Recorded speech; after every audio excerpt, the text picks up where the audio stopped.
Assalamualaikum warahmatullahi wabarakatuh. Perkenalkan, nama saya Rian dari Bogor. Saya mau cerita pengalaman yang buat pribadi saya.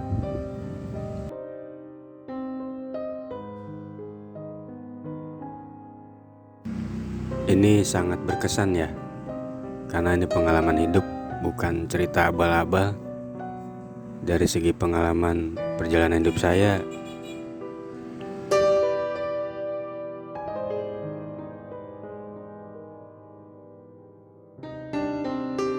jadi di saat saya umur 17 tahun, saya udah jalan-jalan dah ke kampung ini, main ke daerah ini, daerah itu gitu. Dan kebetulan saya datang sendiri ke kampung orang tua saya di Kerawang. Kerawang itu saya main di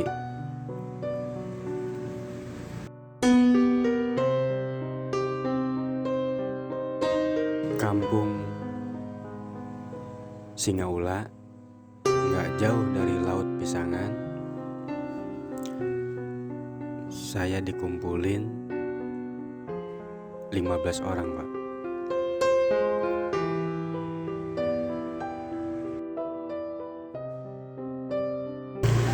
Dikumpulin 15 orang buat diajarin atau saya mempelajari silat gitu kan.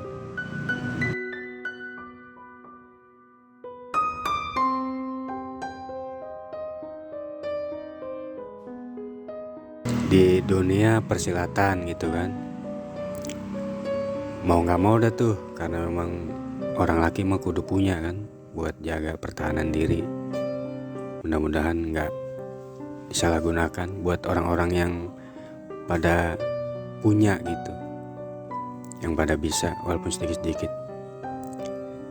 Itu saya dikumpulin 15 orang, kita diajarin silatnya, cara kita menghadapi seseorang, terutama orang-orang yang jahat gitu.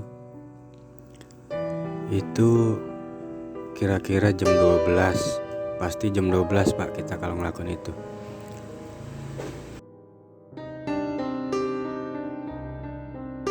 Karena memang udah gak ada warga-warga yang bisa kita ganggu, atau mungkin mereka bisa ganggu kita gitu. Pokoknya keadaan sepi. Setiap orang-orangnya, kawan-kawan saya yang dari mana-mana, wilayah-wilayahnya datang ke situ. Satu orang dibikinin satu obor, jadi lingkaran obor itu Pak. Kita di lingkaran obor-obor tuh. Satu obor, satu lingkaran tuh kita diisi 2 orang.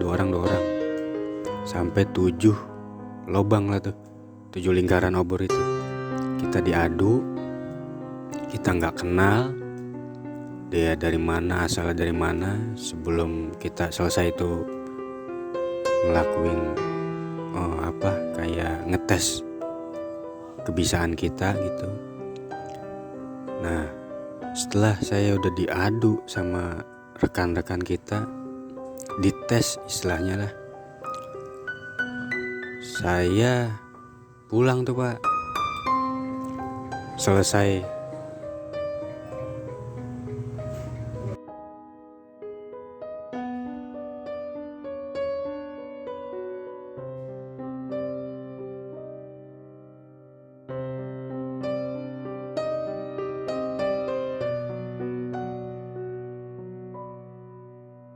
Selesai saya udah dites, kita nggak dapat apa-apa, cuma dapat kawan baru, saudara baru kan. Itu kita pulang, dan kebetulan rombongan kita itu dipisah. Orang tua kita pulangnya pakai mobil apa, kita pakai mobil apa.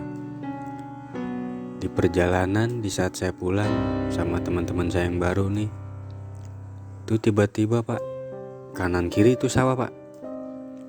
Kanan kiri sawah itu ada sosok Pak. Sosok makhluk gaib gitu.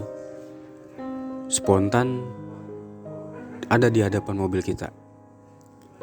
Dan mobil itu gak bisa ngerem,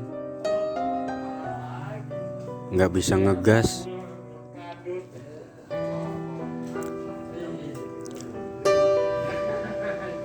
Karena posisinya itu langsung mati mobilnya pak, mati di tempat. Setelah tuh makhluk gaibnya wujud di depan muka kita tuh. Kawan-kawan saya yang di belakang, yang di depan itu nggak ada, saya di tengah. Nggak ada yang berani keluar. Akhirnya saya memberanikan diri nih keluar tuh dari mobil. Setelah saya keluar, saya baru deh tuh ngelihat berupanya tuh, wujudnya tuh. Dia sosok makhluk gaib, punya tangan nih kukunya panjang-panjang, hitam warnanya. Saya ngeliat ke atas lagi, lehernya hitam, mukanya hitam, dan dia punya gigi itu yang di depan itu dia nggak beraturan, abstrak lah. Itu dia punya kuping panjang kayak kuping bebek gitu kan. Matanya serem, ada tanduknya juga pak, 2 biji, 2 kanan kiri. Itu pas saya menghampiri dia, di hati saya, sampean mau apa kan gitu, maksudnya apa gitu, kok ngalangin jalan saya, memperlambat jalan saya gitu. Dia cuma ngegerung-gerung gitu kan, kayak suara apa gitu. Dia nunjuk-nunjuk ke hadapan muka saya pak, dengan kukunya yang panjang. Dia nunjuk-nunjuk saya, entah maksud dia tuh apa, atau mungkin saya ngelewat batasnya itu wilayah dia gitu kan, dan saya nggak permisi. Dan saya sadari memang di sepanjang saya jalan itu mobil yang saya tumpangin kagak pernah ngelakson pak, gitu, nggak pernah ngelakson. Kita jalan-jalan aja udah gitu.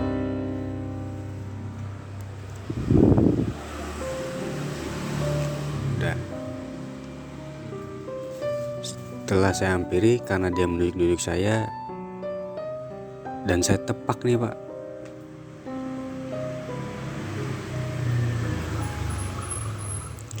Saya tepak tangannya, itu spontan pak. Di hati mah takut gitu, saya juga manusia biasa. Saya tepak tangannya pakai tangan kiri saya. Dia ngelibas pakai tangan kiri dia ke hadapan muka saya. Setelah saya ditampar lah, modelnya kayak ditampar gitu. Saya ditampar pakai tangan kiri dia, saya tepak lagi pakai tangan kanan saya pak. Jadi kita berhadapan nih gitu. Saya ngebayangin ini lawan yang tadi saya lawan gitu. Dia nepak kanan, saya tepak pakai tangan kiri. Dia tepak tangan kiri, saya tepak pakai tangan kanan pak gitu. Saya tepak dua-duanya. Dia mundur selangkah, saya maju selangkah. Dia mundur selangkah, saya maju selangkah. Begitu terus sampai jarak dari mobil kira-kira 10 meter pak. Sebelum saya berhenti dan dia udah berhenti, saya mau lebih dekat lagi ngelihat tatapan mukanya. Berbentuk bener apa sih ini makhluk gaib ini gitu, dan mau dia tuh apa gitu ngeberhentiin saya itu. Ternyata bisa ngomong pak dia pak. Dia bisa ngomong. Yang dia ulasin ke saya ya mungkin suaranya sama kayak kucing ini gitu. Pas banget ini gitu, sama kayak kucing ini. Dia ngegerung-gerung. Saya juga nggak ngerti kan bahasanya karena kita beda alam. Nah teman-teman saya tuh, kawan-kawan baru saya keluar tuh pak, narik saya dari belakang. Saya disuruh balik lagi ke mobil gitu. Teman saya itu nggak ngeliat kalau saya lagi bicara sama tuh makhluk pak, gitu, nggak ngeliat. Teman-teman saya itu nggak ngeliat kalau saya lagi ngobrol tuh sama makhluk itu, atau mungkin saya lagi berhadapan sama tuh makhluk gitu. Saya ditarik, saya disuruh pulang. Lu ngapain lu gitu, pulang lu, saya digituin sama orang-orang baru nih ceritanya.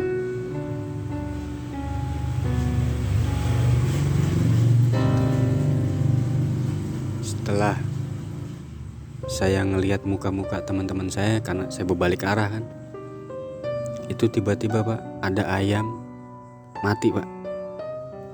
ayam mati, tentunya ada di depan hadapan tuh, depan hadapan teman-teman saya juga tuh.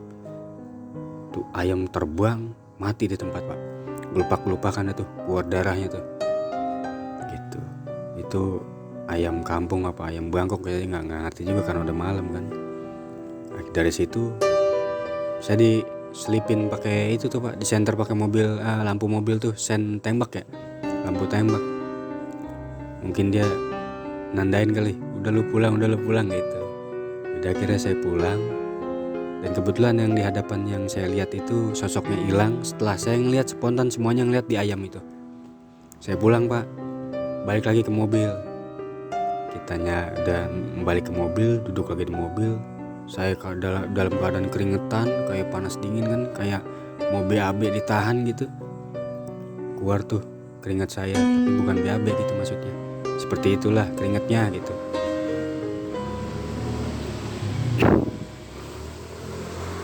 Udah di dalam mobil, saya ditanya, lu ngapain ke sono-sono gitu, lu ngomong sama siapa, kata teman-teman saya nih.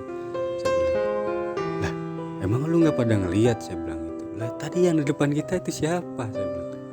Makanya saya turun, kirain mah dia manusia, saya bilang gitu. Apa dia mau nyari tumpangan atau apa, kan kalau malam gitu, apa dia mau kemana. Saya turun gitu, dan ternyata mereka nggak ngelihat pak. Gitu, nggak pada ngelihat tuh ada makhluk depan mobil itu, dan mobil itu spontan mati, nggak bisa maju nggak bisa mundur karena mati itu. Yang saya anehnya tuh sopir nggak keluar pak, itu supir kenapa nggak keluar gitu. Nah setelah udah di dalam angkot kan, saya tanya kenapa tadi bapak nggak mau keluar gitu buat jumpa dengannya, sama saya, dampingin saya gitu. Dia digeleng-geleng aja udah, nggak mau ngomong apa-apa, dia geleng-geleng aja udah. Saya tanya lagi, bapak ngelihat apa enggak? Dia manggut-manggut aja pak, dia juga ngelihat ternyata, cuman dia nggak berani gitu. Nah saya rekan-rekan saya nih, karena posisi saya di tengah-tengah, ada yang depan saya, ada yang belakang saya, dia nggak pada ngelihat. Jadi yang lihat wujudnya itu saya sama jokinya nih, yang nyetirnya gitu, supirnya lah gitu. Udah kalau bapak ngeliat, kalau bapak udah ngeliat kan, berarti bapak nggak berani sama tuh makhluknya, saya bilang gitu. Yaudah sekarang bismillah, setiap jalan apa-apa bapak kasih klakson lah, saya bilang. Lampu dinyalain, kita berangkat pak. Kita pulang, itu ayam yang tadi kita lihat kita tinggalin. Kita berangkat jalan. Setelah sampai lewatin Laut Pisangan, itu dilemparin lagi pak sama ayam lagi. Dilemparin lagi tuh kita sama ayam lagi pak. Itu ayam mati, tapi tepat di kaca mobil depan gitu. Lah ini ada apa kan gitu pak, kok bisa begini gitu. Udah saya tanya lagi sama supir, bapak mau berhenti, mau keluar gak? Saya dampingin, saya bilang gitu. Iya, ayo kita keluar semua, jawab si supir nih. Kita keluar tuh pak. Nah teman-teman yang baru ini nanya, ada apaan sih? Kok bisa ada ayam dilempar ke kaca depan? Nah saya juga nggak tahu ngerti maksud apa, nggak ngerti, saya nggak paham. Pokoknya keluar semuanya. Teman-teman saya tuh udah pada megang-megang golok itu kan, apa bahan-bahan yang senjata tajam lah. Kita keluar, kita ngeliat tuh ayam, itu bener ayam mati. Itu darahnya masih ada di kaca tuh, di kaca depan mobil. Dibuang tuh ayamnya ke hutan itu, apa ke sawah, dibuang ke sawah itu.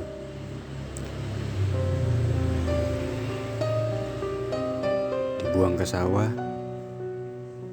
Tanya-tanya nih pak, saya kumpul, saya tanya, ada apa nih? Berarti ada salah nih di antara kita semua nih, ada yang salah lah gitu. Lah gue gak ngapa-ngapain, jawab teman-teman kita nih yang baru. Sopir itu pun diem aja, nggak mau ngomong pak. Ada keganjalan dalam hati saya, nggak mungkin kalau kita nggak punya salah kok diteror, model teror, saya mau ngomong gitu. Jangan-jangan kita diteror nih gitu pak. Akhirnya tuh sopir ngomong, iya ini teror katanya, dari tetangga sebelah pak. Kok bisa? Salah kita apa gitu? Kita udah ganggu jam istirahatnya dia.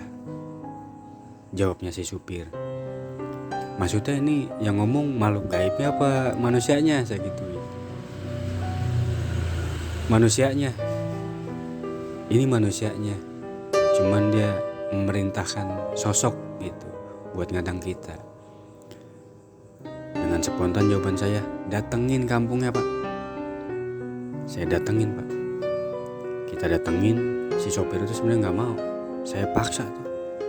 Teman-teman saya mah pada ngikut saya aja udah. Mau lagu apa juga, mau jalan blok-blokan gimana ngikut aja udah. Emang kebetulan kita lewatin jalan setapak tuh. Jalan kaki pak. Jalan kaki. Itu buat satu orang aja lah di sawah itu. Nggak bisa 2 orang kita jalan mepet, nggak bisa. Lewatin tuh. Yang penunjuk arahnya si sopir itu. Nyampe tiba di kampung itu pak. Yang dia bilang itu kita ganggu jam istirahat dia. Itu ada satu bapak keluar dari rumah tanpa kita ketok pintunya, tanpa kita sambit itu apa jendelanya atau rumahnya gitu. Dia keluar, dia langsung ngomong, maksud maneh naon gitu. Jawab nih orang setelah kita datang ke kampung itu. Saya nggak jawab, teman-teman saya nggak jawab, yang jawab supirnya. Karena yang tahu persis tuh masalahnya dari si supirnya. Maaf, saya bukannya mau ganggu, jawab dari si supir. Saya cuma pengantar aja, gitu. Dan saya jumpa sama mereka pun ini baru, setelah kita ketemu tadi di lapangan. Gitu. Saya dibayar buat nganterin nih anak-anak ini, saya bilang. Cuman jawab nih orang satu orang ini, iya emang lu emang dibayar gitu, lu emang kebiasaan. Jawab nih orang itu yang dari kampung kan keluar sendiri. Ternyata dia itu dukun bro. Paranormal gitu ya. Paranormal yang kebetulan gak suka sama warga di sana lah, tetangga sebelah gitu kan. Entah apa masalah, saya gak mau tahu tuh. Tuh gue bakalan kirim lagi sesuatu yang lebih. Yang tadi lu lihat di jalanan, kata si orang itu, kampung sebelah itu. Saya langsung maju pak. Saya salaman sama tuh orangnya. Bah, saya Rian bah. Saya minta maaf kalau ada teman-teman saya atau mungkin nih bapak ini lewat gak permisi di kampung abah. Saya bilang gitu. Wah, lu mah orang lain katanya. Bukan urusan lu nih kata dia gitu. Lah.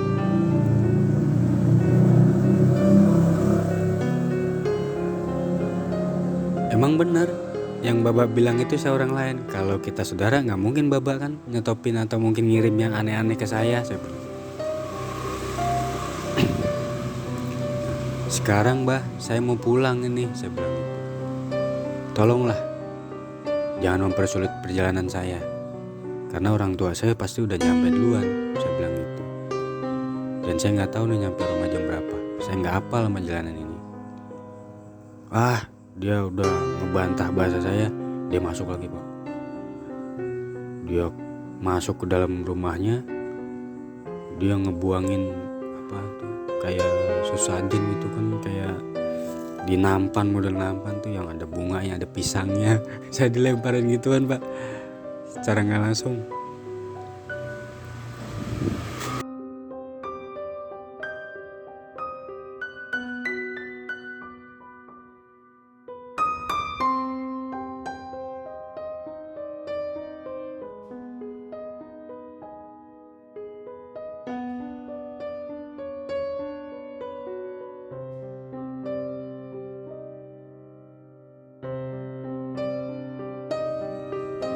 Dia ngelemparin satu nampan kan, yang isinya ada pisangnya, ada kembang-kembang gitu. Saya dilempar pak. Mungkin secara gak langsungnya saya diusir gitu. Setelah saya dilempar, dia udah tuh masuk gak keluar lagi tuh. Ya udah kalau gitu, saya rundingan lagi sama supir. Gimana nih pak? Udah kita pulang aja yuk. Dia pasti ntar ngirim lagi, ngirim apaan saya gak ngerti. itu urusan bapak bukan urusan saya, pokoknya saya mau sampai nyampe nih sampai rumah, saya bilang gitu, sampai ke rumah bokap nih ceritanya.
Iya, nih saya mohon maaf nih sambil ngerokok nih. Setelah kita udah rundingan sama tuh supirnya kan, saya tanya sama supirnya, nih udah kita pulang aja. Ya udah pulang aja. Yaudah ini mau bukan urusan saya, itu urusan bapak, saya bilang. Yuk kita pulang, saya mau pulang soalnya. Saya gitu. Ya kira kita pulang tuh pak, naik mobil itu. Nyalah tuh mobil normal. Gitu. Kita pulang sampai perjalanan. Itu kira-kira 1 kilo pak. 1 kilo. Itu jin itu nongol lagi pak. Tepat lagi di depan kita itu. Di depan hadapan mobil kita. Nggak ada ayamnya. Meskipun tuh darah di kaca itu masih pada ada. Saksi tuh kalau kata bisa dipoto mah gitu. Dia datang lagi di depan tuh semuanya ngelihat pak. Semuanya ngelihat. Yang di belakang saya, depan saya tuh teman-teman saya yang baru itu pada ngelihat semua. Nggak ada yang berani keluar pak. Nggak ada yang berani keluar. Dia cuma nunjuk-nunjuk aja di dalam mobil itu kayak lu keluar lu kayak model gitu kan. Kita nggak ada yang keluar karena si sopir itu bilang mas saya, lu jangan keluar lagi dah, lu jangan keluar lagi. Cuman bahasanya nggak gitu, maksudnya sampean jangan keluar lagi, nyari aman aja gitu. Ya udah, saya nggak keluar. Tapi gimana nih biar dia pergi dari hadapan kita? Kita baca-bacaan ayat kursi itu pak, rame-rame. Setelah 5 menit,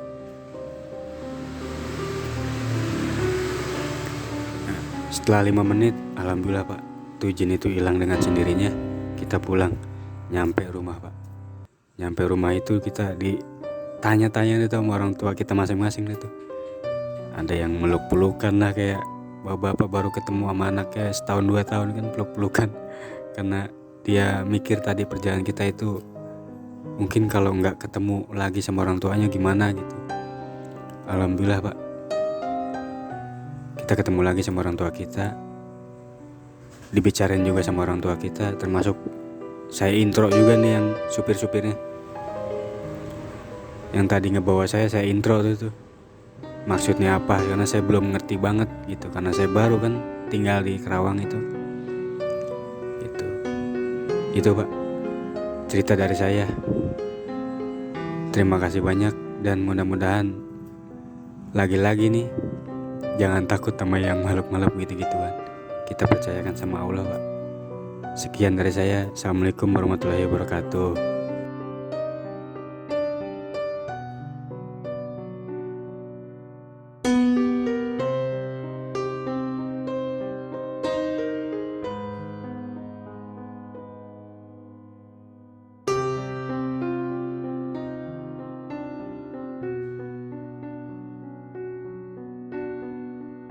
Ada yang saya mau tanyain nih bang ya. Ya, Itu kira-kira waktu kejadian itu tahun berapa bang? itu tahun 2009 pak. 2009.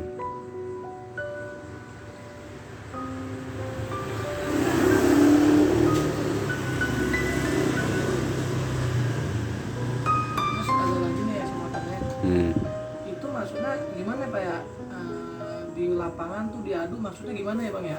Jadi Kurang paham nih. Jadi kan kita setiap wilayah itu kita dapat undangan pak. Kita setiap wilayah dapat undangan. Dan kebetulan orang tua saya juga diundang. Entah maksudnya tujuannya apa. Yang jelas cuma keterampilan aja. Kita bermodal keterampilan, apa yang udah ditampakin diajarin sama orang tua tuh coba ditampakin di situ, lu keluarin di situ gitu.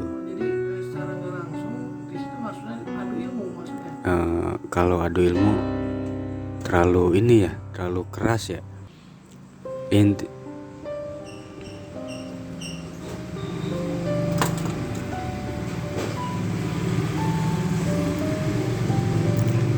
Kalau dibilang adu ilmu sih enggak pak, cuma berbagi pengalaman aja buat pandangan saya pribadi. Seperti sharing gitu ya.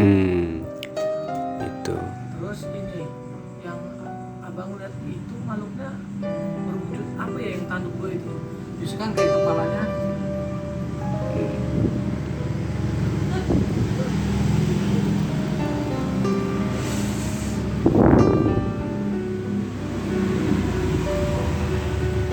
Misalkan kayak kepalanya tuh berbentuk kambing lah, apa perwujudannya berbentuk genderuwo yang tanduk gue itu bang. Jadi dia sih sama dirinya kayak manusia, cuman tangannya tuh lebih besar, kukunya agak panjang, warnanya hitam kayak biru-biruan. Itu dia sampai leher, pala tuh warnanya ke biru-biru, hitam-hitaman gitu kan, kayak daging mati aja gitu warnanya. Saya juga nggak tahu tuh makhluk apa gitu. Yang jelas itu kiriman dari si sosok yang tadi abah-abah itu, yang dari kampung sebelah gitu.